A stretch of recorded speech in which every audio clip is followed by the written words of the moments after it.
भारत की पवित्र धरती पर सदियों से कई वीरों ने जन्म लिया और उन्होंने भारत की आन मान और शान के लिए खुद के जीवन की आहुति दे दी। ऐसे ही वीर राजा पृथ्वीराज चौहान हुए, जो चौहान वंश में जन्मे आखिरी हिंदू शासक थे, जिन्होंने मात्र 11 वर्ष की उम्र में पिता की मृत्यु के बाद दिल्ली और अजमेर का शासन संभाला और उसका विस्तार भी किया। कहा जाता है पृथ्वीराज चौहान एकमात्र ऐसे वीर राजा थे जिन्होंने मोहम्मद गौरी से युद्ध करके उसके राज्य पर कब्जा कर लिया। उसके बाद ऐसा कोई भी हिंदू राजा नहीं हुआ जिन्होंने अपनी वीरता को इस तरह से साबित किया। महान शूरवीर और पराक्रमी योद्धा पृथ्वीराज चौहान का जन्म सन 1149 में पाटन गुजरात में हुआ था। इनके पिता का नाम महाराजा सोमेश्वर था और माता का नाम कपूरी देवी था। इनके पिता अजमेर के राजा थे। 11 वर्ष की उम्र में ही इनके पिता की मृत्यु हो गई। तब इन्होंने छोटी उम्र में ही अजमेर का कार्यभार संभाला और अजमेर के उत्तराधिकारी बने। पृथ्वीराज चौहान ने सरस्वती कंठाभरण विद्यापीठ से शिक्षा ली थी।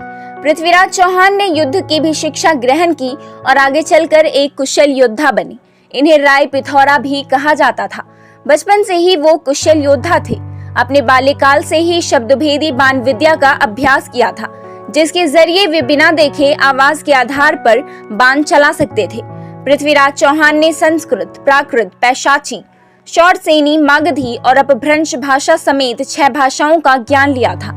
इसके अतिरिक्त इन्होंने मीमांसा, वेदांत, पुराण, इतिहास, सैन्य विज्ञान, गणित और चिकित्सा शास्त्र का भी ज्ञान लिया था। ये अश्व और हाथी नियंत्रण विद्या में भी माहिर थे।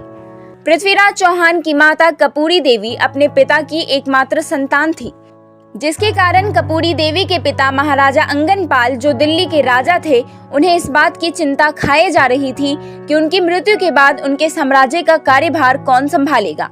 इस प्रकार विचार करते हुए उन्हें अपनी मृत्यु के बाद पृथ्वीराज चौहान को उत्तराधिकारी बनाने का सुझाव आया। तब वे पृथ्वीराज चौहान के माता पिता दोनों की सहमति से पृथ्वीराज चौहान को दिल्ली के उत्तराधिकारी बनाने का निर्णय लिया और फिर सन 1166 में महाराज अंगनपाल की मृत्यु होने के बाद दिल्ली की गद्दी पर नए राजा के तौर पर पृथ्वीराज चौहान का राज्याभिषेक कराया गया। पृथ्वीराज चौहान ने पिता की मृत्यु के बाद अजमेर का भी कार्यभार संभाला। उसके बाद दिल्ली तक अपने साम्राज्य को फैलाया। उसके बाद उन्होंने पड़ोसी राज्य तक अपने साम्राज्य का विस्तार करने के लिए चंदेल शासकों को पराजित किया। चालुक्य वंश के राजाओं से भी युद्ध लड़ा और एक कुशल शासक बनकर प्रजा की उम्मीदों पर खरे उतरे। जनता की भलाई के लिए भी अनेक साहसिक कार्य किए।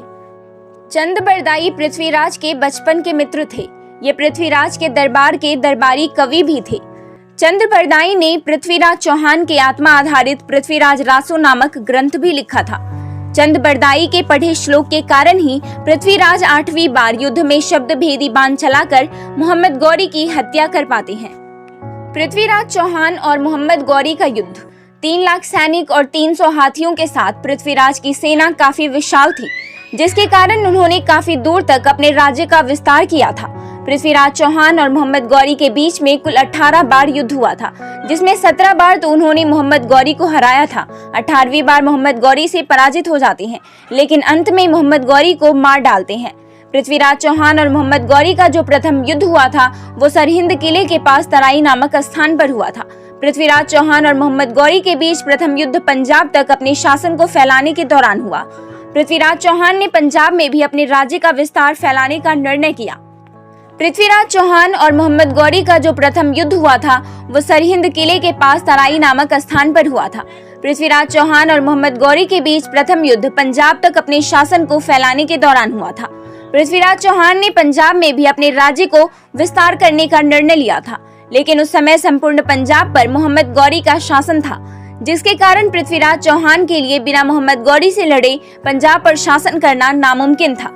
इसलिए पृथ्वीराज चौहान ने अपनी विशाल सेना के साथ मोहम्मद गौरी पर आक्रमण किया। दोनों के बीच युद्ध हुए। अंत में मोहम्मद गौरी हार जाता है और पृथ्वीराज चौहान पंजाब पर शासन करने लगते हैं।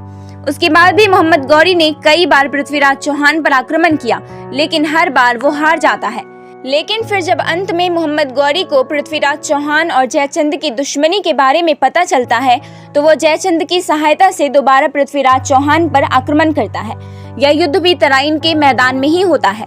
उस समय संयोगिता के स्वयंवर में हुए घटना के कारण कई सारे राजपूत राजा पृथ्वीराज चौहान से निराश थे, जिसके कारण उस समय किसी भी राजपूत राजाओं ने पृथ्वीराज चौहान का साथ नहीं दिया, जिसके कारण वे अकेले पड़ गए। ऐसे में पृथ्वीराज चौहान ने अकेले ही अपने 3 लाख सैनिकों के साथ मोहम्मद गौरी का सामना किया, लेकिन मोहम्मद गौरी की सेना में अच्छे घुड़सवार थे, जिन्होंने पृथ्वीराज चौहान की सेना को चारों तरफ से घेर लिया। इसके कारण पृथ्वीराज चौहान की हार हो जाती है, जिसके बाद गौरी, पृथ्वीराज चौहान और चंद्रबरदाई को बंदी बना लिया जाता है। जयचंद ने पृथ्वीराज चौहान के साथ गद्दारी की और उसे भी गद्दारी का फल भुगतना पड़ा। मोहम्मद गौरी ने जयचंद की भी हत्या कर दी। इस तरीके से पृथ्वीराज चौहान को हराकर मोहम्मद गौरी फिर से पूरे पंजाब, दिल्ली, अजमेर और कन्नौज पर शासन पा लेता है। इसके बाद कोई भी राजपूत शासक पृथ्वीराज चौहान की तरह दोबारा दिल्ली पर शासन पाने के लिए अपनी वीरता साबित नहीं कर पाता है। इसके बाद कोई भी राजपूत शासक पृथ्वीराज चौहान की तरह दोबारा दिल्ली पर शासन पाने के लिए अपनी वीरता साबित नहीं कर पाए। पृथ्वीराज चौहान को पराजित करने के बाद मोहम्मद गौरी पृथ्वीराज चौहान और चंद्रबरदाई को बंदी बनाकर अपने राज्य ले आता है, जहां पर वो पृथ्वीराज चौहान को बहुत यातनाएं देता है, यहाँ तक कि गर्म लोहे से पृथ्वीराज चौहान की आंखों को भी जला देता है, जिसे पृथ्वीराज चौहान अपनी आंखों की रोशनी खो देते हैं। उसके बाद मोहम्मद गौरी पृथ्वीराज चौहान की मृत्यु से पहले उनकी आखिरी इच्छा पूछते हैं। तब चंद्रबरदाई की सलाह पर पृथ्वीराज चौहान शब्द भेदी बाण चलाने के कर्तव्य प्रदर्शन करने की इच्छा प्रकट करते हैं। तब चंद्रबरदाई के संकेत पर पृथ्वीराज चौहान बाण छोड़ते हैं और एक ही बाण में गौरी के मस्तिष्क को भेद देते हैं। उसके बाद अंत में अपनी दुर्दशा से बचने के लिए पृथ्वीराज चौहान और चंद्रबरदाई एक दूसरे की हत्या करके मर जाते हैं।